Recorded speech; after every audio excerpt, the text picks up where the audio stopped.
सर्वांना नमस्कार. श्री अर्चना ह्या यूट्यूब चॅनलमध्ये मी अर्चना आपल्या सर्वांचं मनापासून स्वागत करते. गुरुवारचा दिवस आणि त्यातही गुरुपुष्य अमृत योग म्हणतात.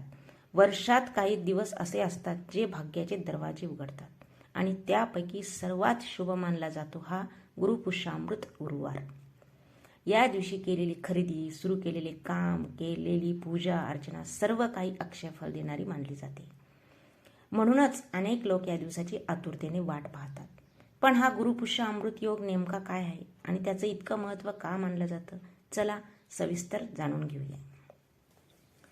गुरुपुष्यामृत योग कोणत्या पुराणात आहे? गुरुपुष्यामृत योग एखाद्या विशिष्ट अशा पुराणात थेट उल्लेखलेला नाही. हा योग मुख्यतः ज्योतिषशास्त्र, मुहूर्त ग्रंथ आणि धर्मशास्त्रीय परंपरा यातून आलेला आहे. याचा संदर्भ ग्रंथाशी जोडला जातो. कोणत्या ग्रंथाशी? बृहद संहिता.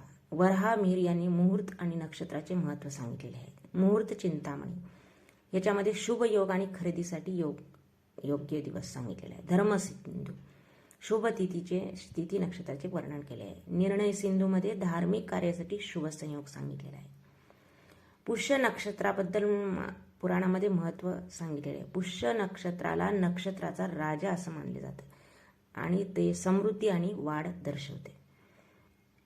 आणि गुरुवार हा देवगुरु बृहस्पतीचा दिवस असल्यामुळे गुरुवार आणि गुरुपुष्य नक्षत्र म्हणजेच अत्यंत शुभ मानला जातो.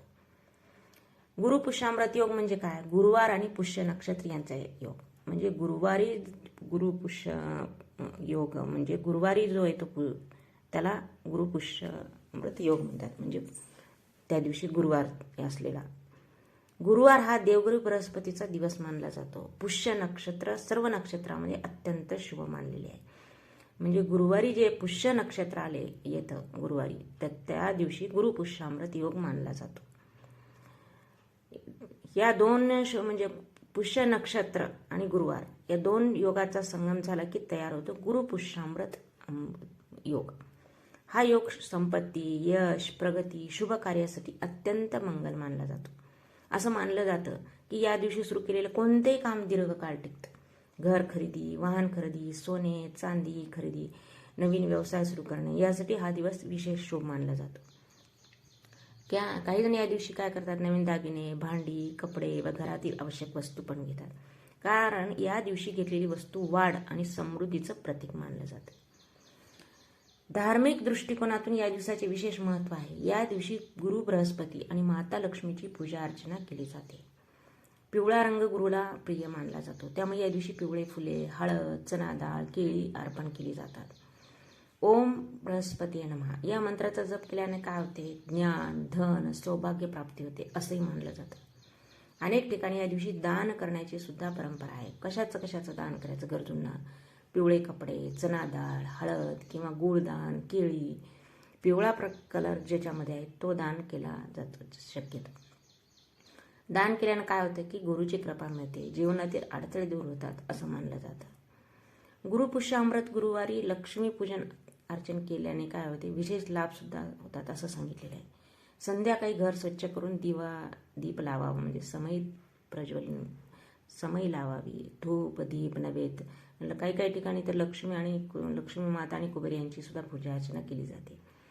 काही लोक या दिवशी तिजोरी आणि पैशाच्या ठिकाणी हळद कुंकू लावतात, त्यामुळे काय होते? धनवृद्धी होते असा विश्वास आहे. या दिवशी नवीन काम सुरू करणे विशेष शुभ मानले जाते. या दिवशी अजून एक महत्त्वाचं मला सांगावंसं वाटतं की विद्यार्थ्यासाठी अभ्यासाची सुरुवात, नवीन कोर्स सुरू करणे, व्यवसायासाठी नवीन योजना तयार करणे यासाठी हा दिवस उत्तम मानला जातो. असं म्हणतात की गुरुपुष्यामृत योगात सुरू केलेले कार्य यशस्वी होते. या दिवशी काय काय टाळावं? कोणती गोष्टी टाळण्याची परंपरा आहे? तर वादविवाद टाळावेत, नकारात्मक विचार टाळावेत. काही परंपरेनुसार या दिवशी उधार देणे टाळावे असंही सांगितलेलं आहे, कारण हा दिवस संपत्ती टिकवण्याचा मानला जातो. गुरुपुष्यामृत योगाचा आध्यात्मिक अर्थ खूप सुंदर आहे. हा दिवस आपल्याला गुरुचे महत्त्व सांगतो. ज्ञान, संयम, विश्वास, योग्य मार्ग हे गुरुचे आशीर्वाद मानले जातात. म्हणूनच या दिवशी गुरुचे स्मरण करणे विशेष फलदायी सांगितलेले आहे. अनेक लोक या दिवशी गुरु, आई, वडील, ज्येष्ठांचा आशीर्वाद घेतात, कारण त्यांच्या आशीर्वादामुळे जीवनात प्रगती होते असा विश्वास आहे. हा दिवस केवळ खरेदीसाठी नाही चांगल्या विचारांची सुरुवात करण्यासाठीही महत्त्वाचा आहे. म्हणूनच गुरुपुष्यामृत गुरुवार हा केवळ योग नाही, तो आहे भाग्य उजळण्याची सुवर्ण संधी. या दिवशी विश्वासाने केलेली पूजा अर्चना, घेतलेला चांगला संकल्प आणि सुरू केलेले शुभ कार्य आयुष्यात समृद्धी आणू शकते. गुरुची कृपा, लक्ष्मीचा आशीर्वाद, सकारात्मक सुरुवात हीच गुरुपुष्यामृत गुरुवारची खरी ओळख आहे. या दिवशी काही दर कोणत्याही म्हणजे गुरुपुष्यामृत योग महिन्यात किंवा 1.5 महिन्यातून कधी येतं ते आपल्याला कालनिर्णयावर लिहिलेलं असतं. त्या दिवशी आपण काय करायचं, गुरुपुष्यामृत ज्या दिवशी आलेलं आहे गुरुवार, त्या दिवशी आपण कॉईनची पूजासुद्धा करायची. 5-5चं कॉईन, 2 रुपये, 5-10चं कॉईनची पूजा करायची. हळदी कुंकू वाहून आधी तांदूळ घ्यायचं, त्याच्यामध्ये कॉईन ठेवायचं आणि त्याची पूजा अर्चना करायची. हळदी कुंकू, फुलं, धूप दीप नैवेद्य दाखवायचा करायचा आणि ते फुलं ते सर्व पुन्हा फुलं वगैरे विसर्जन करायचे. आणि जो आपण कॉईन असतो ते कॉईन जमा करून गोळा करून आणि सगळे म्हणजे जास्त झाल्यानंतर आपण त्याचं सोनं खरेदी करायचं. ते सुद्धा शुभदायक असं मानलेलं आहे. काही म्हणजे खूप महत्त्व आहे त्या दिवशी. गुरुपुष्यामृत योगावर आपण कॉईनची पूजा करून त्याची आपण सोनं किंवा चांदी खरेदी करायचं, ते सुद्धा महत्त्वाचं सांगितलेलं आहे. खूप म्हणजे शुभ असतं असंही मानलं जातं. गुरु बृहस्पतीची कृपा, माता लक्ष्मीचा आशीर्वाद आणि पुष्य नक्षत्राची मंगल ऊर्जा हे तिन्ही एकत्र येतात तेव्हा तयार होतो हा अत्यंत पवित्र गुरुपुष्यामृत योग.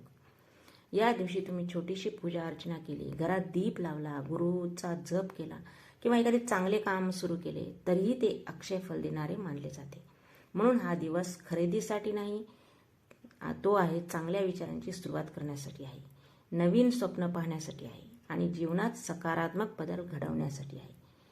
जय गुरुदेव, जय लक्ष्मी माता.